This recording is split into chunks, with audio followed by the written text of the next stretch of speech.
Now we're starting something quite different. But if we look back at the other units so far we've covered in this course, what did we do in trigonometry while we learned how to do, like, trigonometry is a bit different, right? Because you got to do all the angles in standard position. We did in radians. We had to learn about radians. We had to do all that work. But then what did we do? We looked at the graphs of trig functions, and then we looked at how to solve trig equations. And we did other work with identities and stuff too. That's just because, again, trig is a bit different, but also identities help us solve trig equations. But, you know, two of the big skills we did during trig were graphing and how we can use the graph, what we can do with the graph, getting the equation from the graph, all that good stuff, and then solving equations, all different kinds. And then what did we do in polynomials? We looked a lot at graphing. We did some algebra skills for how to manipulate polynomial expressions, which we're still using in this unit, how to graph polynomial functions, how to solve polynomial equations and inequalities. So what have we done in this unit? We've looked at rational equations, or rational functions, a little bit of sort of algebraic work on them, a little bit about their nature in general, and then some skills like testing behavior for graphing. And now we're looking at solving rational equations. One day today on solving rational equations, one day tomorrow on solving rational inequalities. Solving rational equations, quite frankly, is pretty straightforward. There's a couple of little details that we have to be mindful of, but otherwise it's pretty straightforward. But then solving rational inequalities is different in one really important way. And if you mix them up, then you're going to have a real hard time. So, like, make sure that you get today and you keep it separate from what we do tomorrow. That's going to be the big thing. And what we do tomorrow is new. It's very different. Okay. What we do today is kind of like you would probably just solve this. You'd probably solve it on your own. Just naturally, you'd guess at what to do and for the most part be able to figure it out. So it's pretty straightforward. But in fact, it's so easy to get them mixed up. You'll notice that, like, Mr. Gardner does it a particular way. I think he does it this way so that to try to help you not get them mixed up. So if you find yourself getting mixed up after tomorrow, talk to me and we'll go over it and I'll show you how you can maybe avoid that. Okay. But the straightforward, easy way is we just clear denominators and we just solve as normal. So I multiply both sides by x plus 3. And so what does that look like? I get x plus 3 times x plus 2 over x plus 3 equals x plus 3 times 2. People are hesitant to do steps that involve a lot of writing, partly out of laziness, partly out of they think it's not necessary. And so a bunch of these examples, we're going to kind of write them out long. But eventually, if you can, you don't have to. But whenever you're getting stuck or things aren't working out or you're confusing yourself or that sort of thing, it's always nice to have a backup plan, something to fall back to, something that will always work, something that is the reason why our shortcuts work. And it's really helpful, to understand why when you're using a shortcut, but you don't understand why. For example, cross multiplication is something that people love, kind of what we're doing right now, but they don't actually understand like what it is. Like cross multiplication that's not a mathematical operation, right? Cross multiplication is a shortcut of an algebra step. If you don't understand why, then you're probably going to do it wrong or use it when you're not allowed. So we're going to look at why, but then if you can, skip the long writing step, go for it. Just make sure you're not making mistakes. So on this side, I get these two, they divide to 1. So I get 1 times x plus 2, which is x plus 2. And I get, and again, I normally would not write this step down, but I get 2 times x plus 3. So effectively, I took the x plus 3 from the bottom on one side, moved it to the top on the other side. But really, the algebraic step that I did was multiply everything by a common denominator, x plus 3, right? So then I get x plus 2 equals 2x plus 6. Move the x's I'm going to move the x's to the right and the numbers to the left. So I get negative 4 equals x. So x is negative 4. You got it. Absolutely, you can do a left side, right side check. Why not? It's a good idea to do just anecdotally. Negative 4 plus 2 is negative 2. Negative 4 plus 3 is negative 1. Negative 2 over negative 1 is 2. So that's correct. We're good. Okay. Next one. Going to do the same thing. So this is easy when there's a 1 over there, because when I multiply by 1, so I'm going to multiply both sides. Again, I'm going to show it for now, but in the future I probably wouldn't, especially for an easy one like this. They certainly get harder. Whoops. X plus 3 over x squared minus 4x minus 2 equals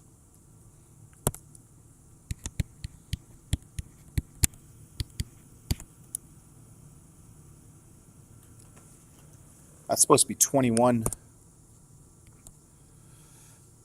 Just FYI.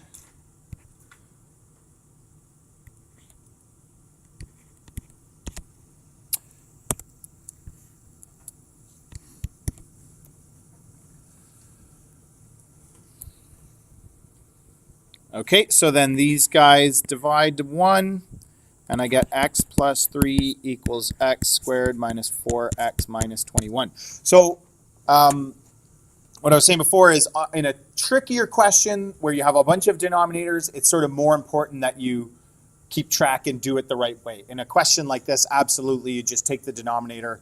I mean, multiplying by 1 is trivial, so you would just bring it to the other side.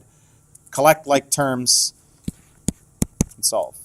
So x squared minus 5x minus 24. How do I solve this guy? Yep.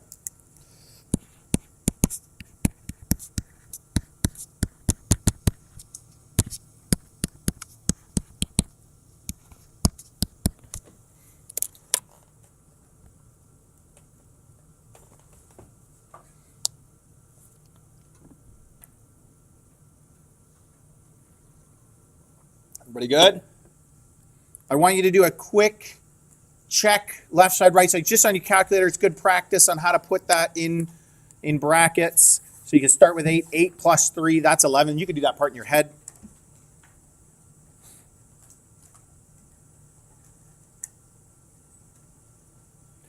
It's really important, we teach you this in grade 9, that your left side, right side check happens in the very first step. Don't cheat and go to the next step. We actually know in grade 12 by now, we know more reasons why that's really important.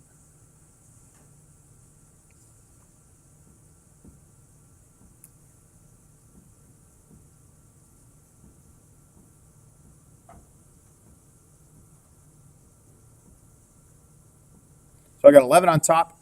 And then I get 8 squared, which is 64, minus 32, minus 21. Does that give me 11?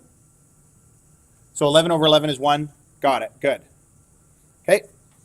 Somebody check negative 3. That one work out okay too? 0 over 0. Oh, that's 1, right? So we're good? No.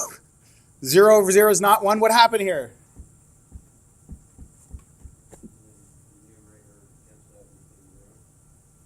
Yes. If we... Imagine I cheated and I just took the negative 3 and I just put it into the top. I didn't bother with the bottom. I'd get 0 over something, which is 0, which also doesn't equal 1, so that can't be right.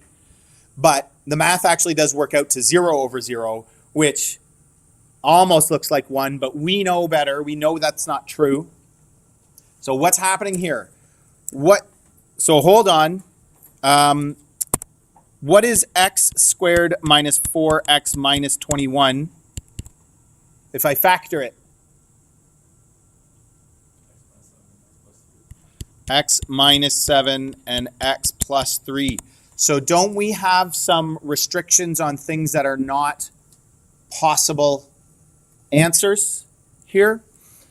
So that means x cannot equal 7 or -3.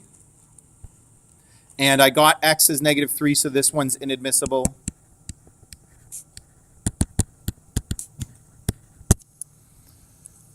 So x, I only have one answer.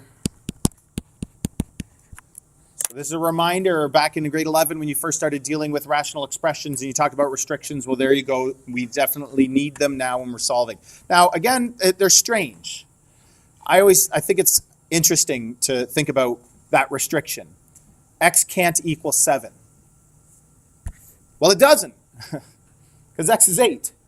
So, like, restrictions in equations are a little bit strange in that, like, an answer works out the way it is. X is 8. That kind of means x isn't anything else. X is just 8. And in fact, there's something a little bit more suspicious going on here in terms of restrictions, even the -3. But the easiest way, I think, to be successful is state restrictions as you're solving. When you get your answer set, check it against your restriction set and make sure that everything adds up. That's the easiest way. But there's something more suspicious, sort of something else going on that if you're working and you have questions about, I would be curious to chat about it individually. But I think for now, the easiest way is you can, as you're working, check for restrictions, which means we should have factored either in the equation or off to the side like we did, state restrictions, then solve, and then in the end, check our answer against our restrictions. So you don't have to do a left side, right side check. You could also do it that way, I guess, and find answers that don't work, but I wouldn't recommend it. I would state restrictions. Okay. Ultimately, if you don't state restrictions, like you'll be fine because you only need the restrictions when you need them. So like for a question like this, we didn't state restrictions. That's fine. You'll get full marks for that, I guess is what I'm saying. But it's a good idea to do it along the way. Okay. Any questions? All right, so now we're just going to go through a bunch of different examples and see different kinds of things, different kinds of questions, different things that can come up, but really, most of them are the same.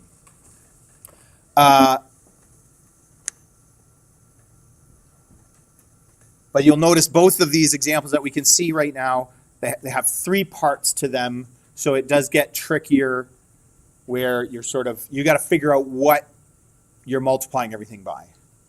But if you can do that in your head, you're more than welcome to. Ultimately, I'm multiplying by a common denominator kind of thing, or a common, the lowest common multiple of all the denominators, right? That's what you're multiplying by. So what would that be in this case?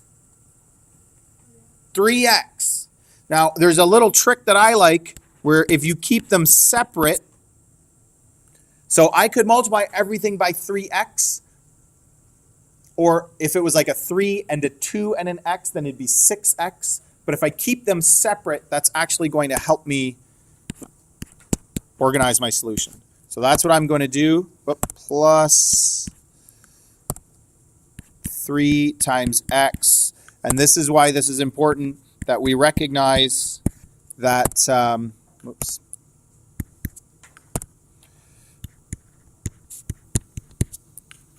that there's 3 parts, and I have to multiply 3 and x, or 3x, by all of them. Okay? So when I look at that first part, the x's divide to 1. In that second part, the 3's divide to 1, and the last part, the x's divide to 1.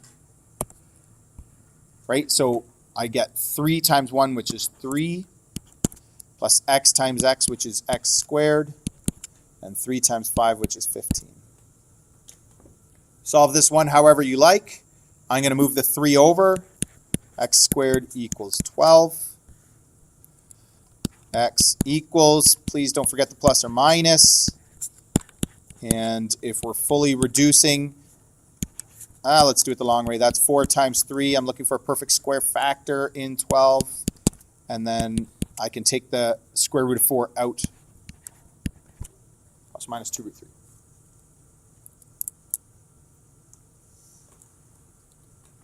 So we saw one where you had to factor. This one you could isolate because we didn't have the x term. It was just x squared and a constant. All kinds of different possibilities. Any questions? We're just going to keep moving on.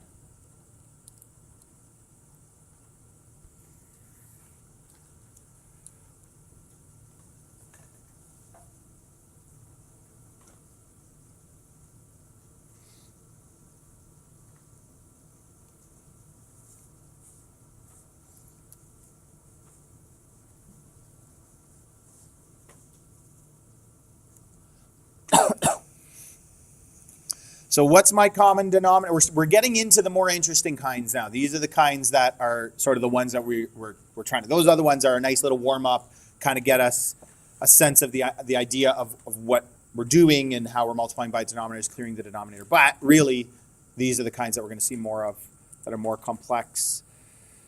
So what do I have to look at what's common between all the denominators, or not like a common factor, but find a common multiple of all of them and multiply everything by that. So I'm going to multiply everything by x plus 2 and x plus 3.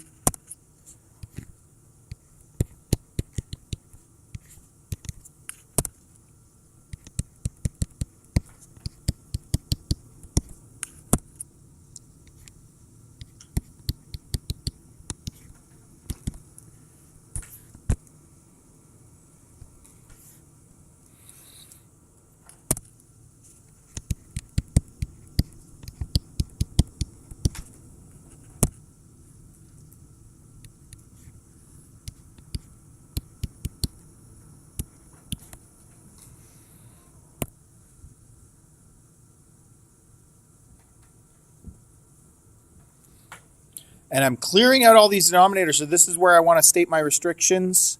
X cannot equal -2 or -3. Because at this, and throughout the process, you may find that there's actually new restrictions along the way. Like this there are some types of questions where this will happen. So you can either add them or you can write them along the way, but just make sure you do it in some kind of organized way where you don't lose them later on. You know, writing them in a different color, or put a box around them, or write them at the top beside the original question, something like that. Come up with some system that works for you, because what's going to happen in the next step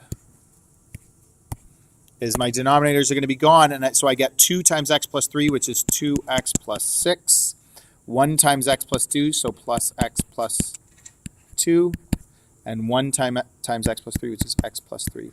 So what happens is my denominators are gone, right? My restrictions are gone, so they're no longer in the question.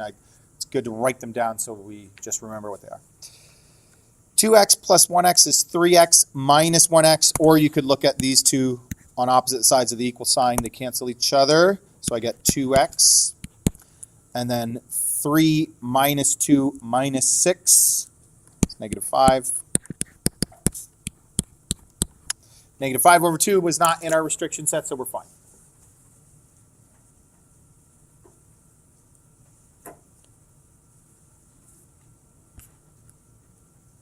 Good? Feels straightforward, like this is the kind of stuff we're pretty good at, solving equations, collecting like terms, that kind of stuff, right? I think. But again, don't forget, tomorrow is different in a really important way. I'll tell you right now, tomorrow you cannot multiply to clear all the denominators. Like you can't do that with inequalities. We'll talk about why tomorrow, but you can't do that. So we have to solve it in a different way. And if you try to use this method on inequalities, what we're doing tomorrow, you're going to get the wrong answer. This is also missing a number at the end. That should be 20.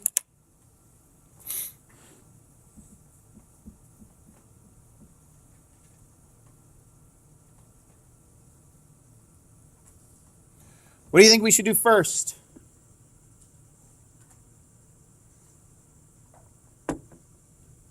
an idea? Again. Yeah, there's two really good reasons why we want to factor the denominator. So let's do it, and then it'll highlight one of them. So what is that? It should be x minus 5, x minus 4. So one of the reasons is restrictions, but the other reason is, well, take a look. There's commonality between the denominators. So if I didn't factor, I guess I would have multiplied by x minus 5, x minus 4, and x squared minus 9x plus 20, right? I would have had to multiply by all of those, which would have been more than I need. If I multiply everything by x minus 5 and x minus 4, that'll clear all my denominators, right? So,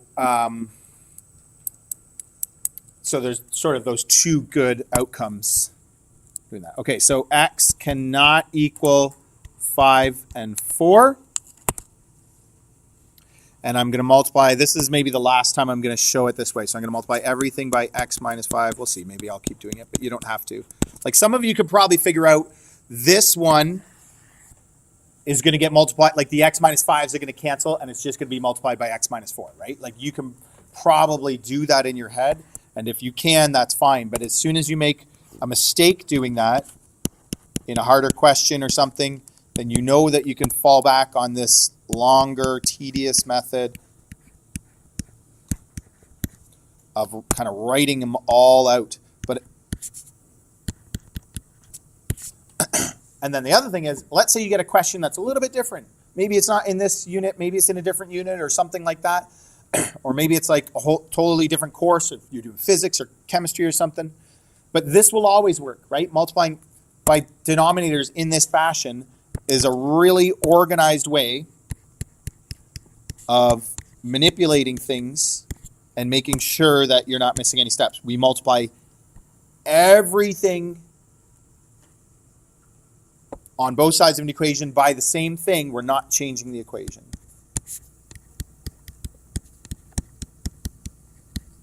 So this is what happens here.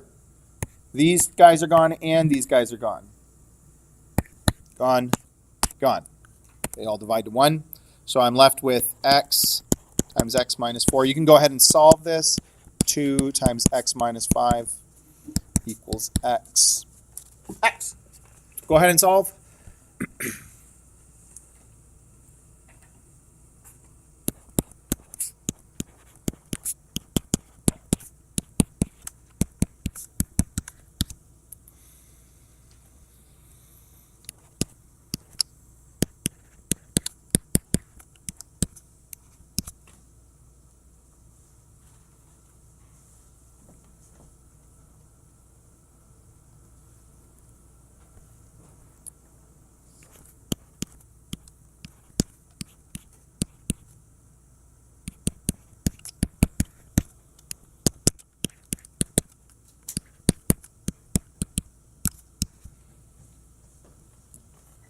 Does that look right to anybody else? Anybody else get the same thing?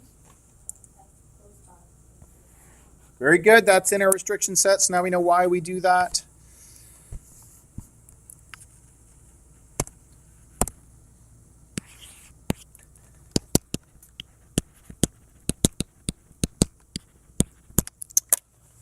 Yes? Yeah. No, you should show it because that part of the math does show the answer, but the reason why it's not a viable answer is because of the restrictions. So we still carry out the algebra fully. This is what's interesting. And again, don't get like that's how you do it, okay? But it's just interesting to me to think about this stuff. Like it's weird when you say x can't equal 4 in the restrictions. It doesn't. Like it doesn't equal 4. It equals -2. There's a restriction that x can't equal -4, but it doesn't.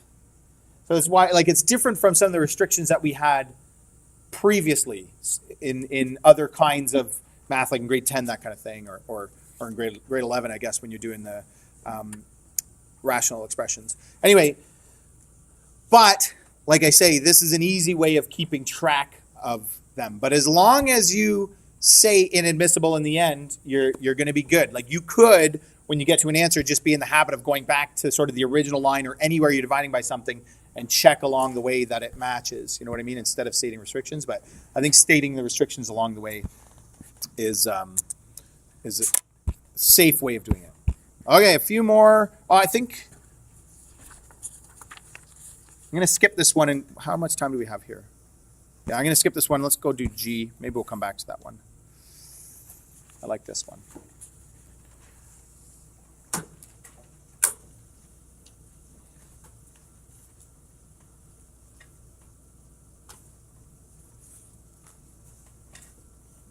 Yes.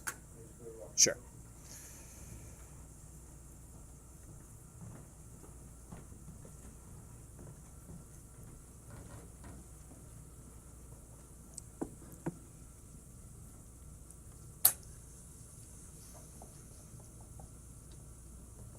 Something you shouldn't take for granted, because so far I think I've done most of it, is like, what do we multiply by to clear the denominator? So maybe it's obvious to most of you, a lot of you, all of you, I don't know, but you know, there probably will be questions where you're second guessing yourself, or you can't figure it out, or you're not sure, or maybe that's something like fractions is something you don't like. So, you know, it's a little bit trickier to actually figure out what you multiply by.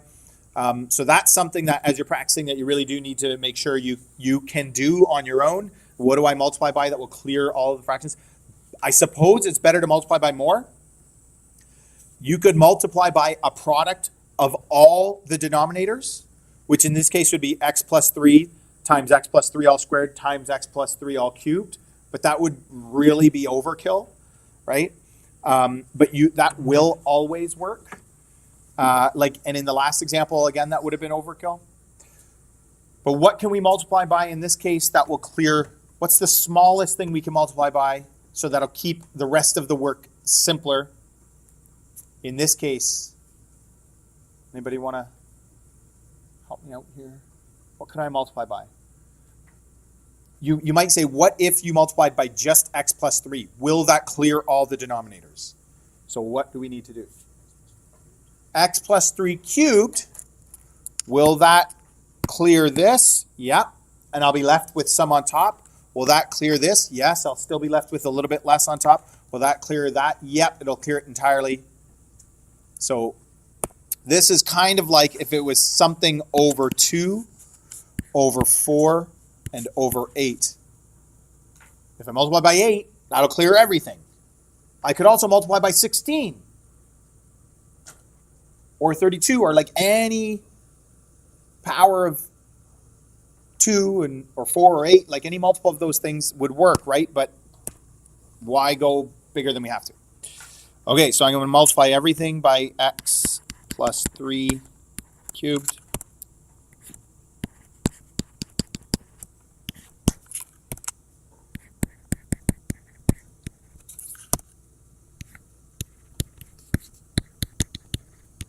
Oops.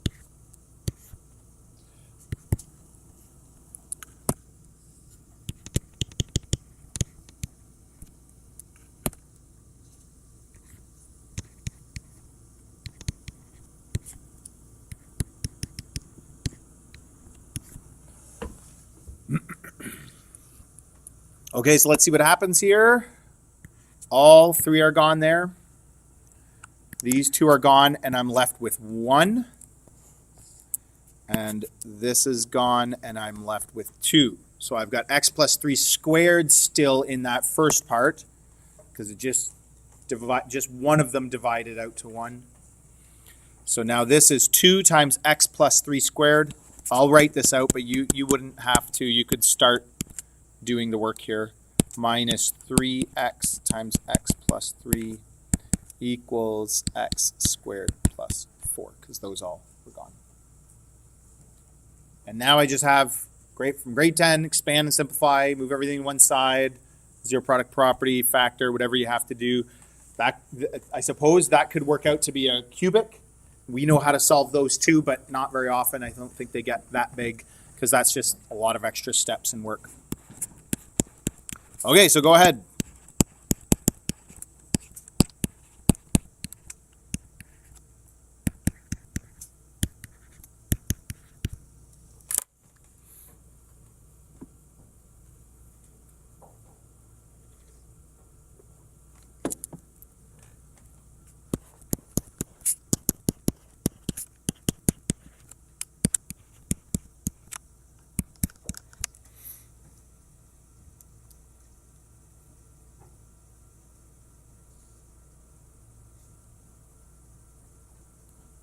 whoops, this should be 9x. So that's going to be, yes, minus 9x minus 4. There we go. Negative 2x squared plus 3x plus 14.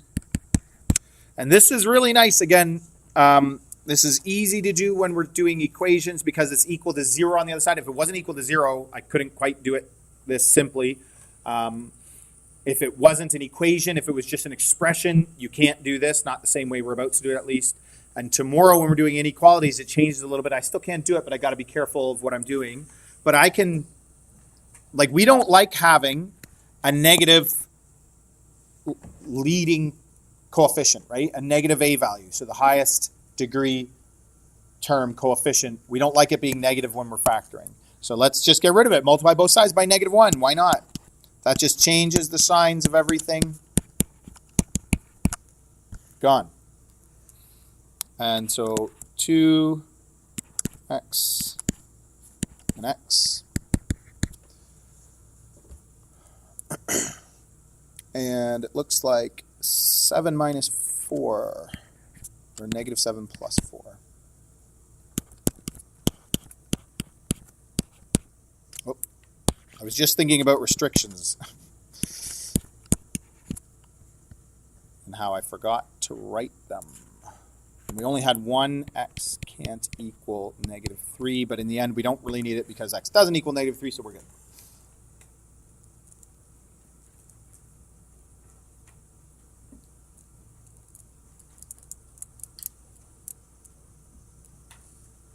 Any questions?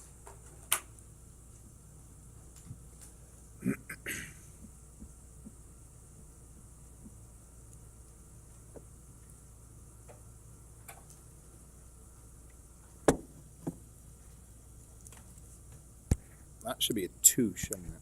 Whoops. Oh my gosh, folks, don't just copy down what I do. You got to do this stuff yourself. Find my mistakes. Is that right? Let me double check this. That's 14. That's negative 7. Plus 4 is negative 3, so that should be 2. I could do a left side, right side check, go up to the top just to make sure, but I think I'm good now. All right, why not do one more? And that should be a 48. In fact, I'm going to let you try this one. I'll make sure that you get off on the right foot.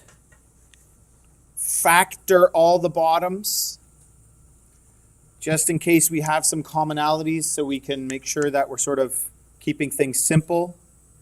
There's a lot going on of factors in the top. You could factor the tops just in case something sort of works out. But I think in this case you don't have to, so don't worry about it.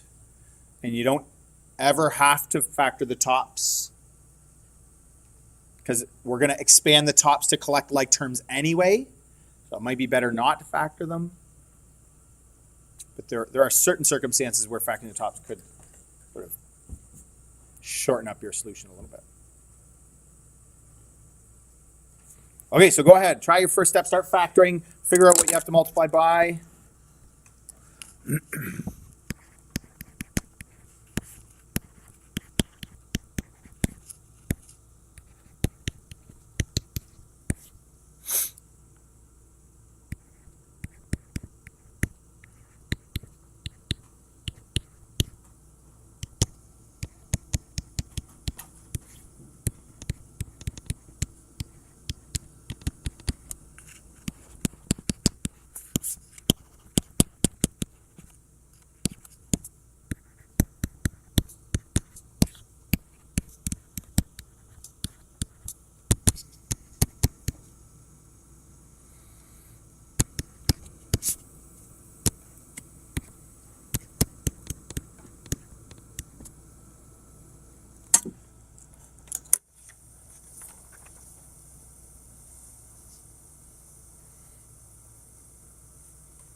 tricky trinomial factoring on that big trinomial.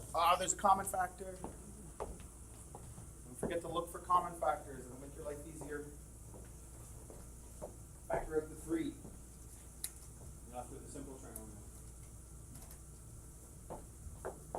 And in fact, either way, either way, you want to factor that 3 out, and it's easier to do it first. People often, after they've factored and they've got 2 binomials, don't look for common factors in those binomials.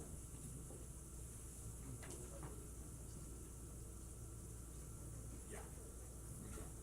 And this is what I'm saying is there's a common factor in that, which you should. But I see what you're saying. This ends up being the same as that, and then So, and honestly, the real answer is, however you do it, it's fine. Like yours is going to be just as simple, sort of short, fewer steps, as if we had fully factored it, like it's going to work out. So, for a question like this, that really boils down to whatever you end up doing. So this is what I got.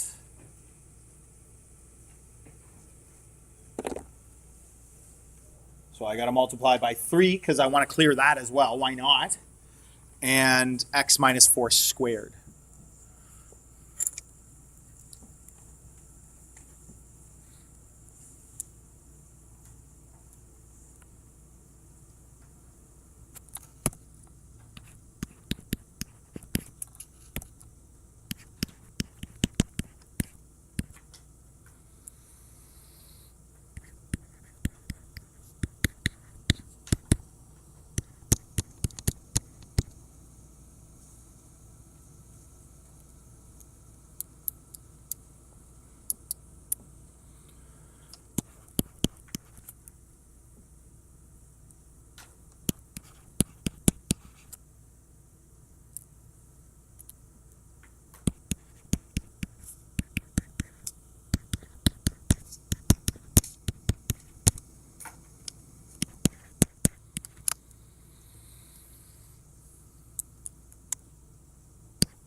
So I multiplied by 3 and by x minus 4 all squared, which means it just got rid of the denominator for both these 2 parts, but I was left with a little bit over here. That's that red part. But take a look. This is a mistake. This is a simple mistake that is like amazing the math is that we do now. Like we're doing all this pretty high level math.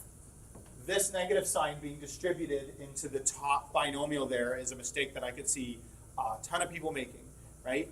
That negative, especially since the denominators are gone. Since it divides entirely, this negative is subtracting the whole top. So watch for those kinds of little details. Especially if you're writing a test, you know, that can end up being, and then that could totally change the question from something that's maybe easily factorable and solvable to something that's not.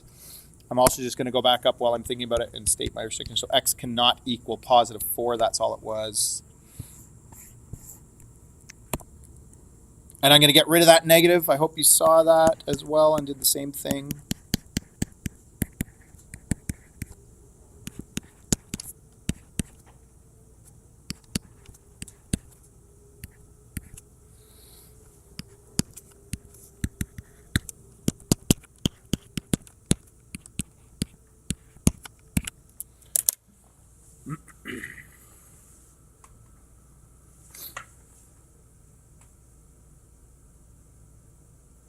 We good? Yes.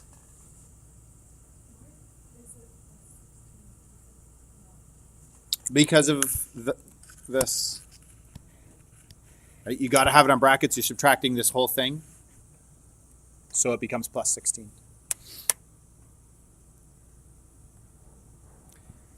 If the denominators hadn't divided out entirely the way they did, that would have happened on its own. Like you wouldn't have had to worry about it, because you would have been distributing anyway.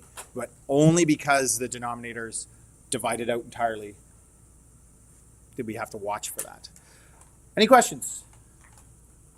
So I got a few minutes to get started on the practice. I'll hand that out in a minute. I'm gonna put something up here. We're not gonna do it right now though.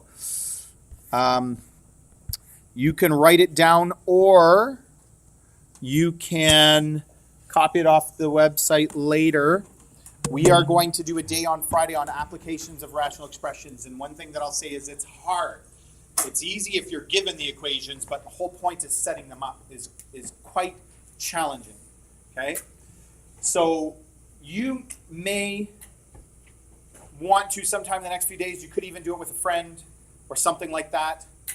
See if you can set this up as a single equation. I don't know if you can do this one even with a system of equations. See if you can set it up as a single equation. Okay, this is a famous kind of working together question. You could find out how to solve it on the internet, but don't just look it up. I want you to go spend some time going through the thinking. That'll help for Friday. But Friday we're going to spend a whole period working on different questions kind of like this, and I'm going to give you, we'll talk about some tips and how to do these questions. The one thing I will say is remember in general your word problem skills from grade 10 when we really start doing word problems is letting X represent the thing that you're trying to find. Not always, but often it is. Or if it's not, think about what X should be. So finding something to let X represent, right? And if it's a rational expression, what does that mean? It means X is in the denominator. Okay, so don't start like people go, oh well, there's a 10 there, so I'll do X over 10. Well, no, that's not a rational expression. That's a question that you might have solved in grade 9. So X is probably going to be in the denominator. So for example, you might do 10 over X as a guess. And then here's the trick. You have to figure out what 10 over X is. If you can figure out what 10 over X is, I don't even know what X is because we haven't talked about that. So you have to figure out what X represents and then take one of the numbers in the question, 10 or 12 or something like that, over X, and then you have to figure out what in the world that is. And if you start thinking about it, and if you can, and then start thinking about relationship with other things in the question, you might be able to do it. Okay? That's what we'll be working towards starting Friday. I know that seems a little cryptic, but try to remember what I said and try to spend even just 10, 15 minutes, something like that at some point, chatting with a friend, talking about it. You can come, if you give it some thought, if you think you figure it out, come and talk to me. That would be awesome.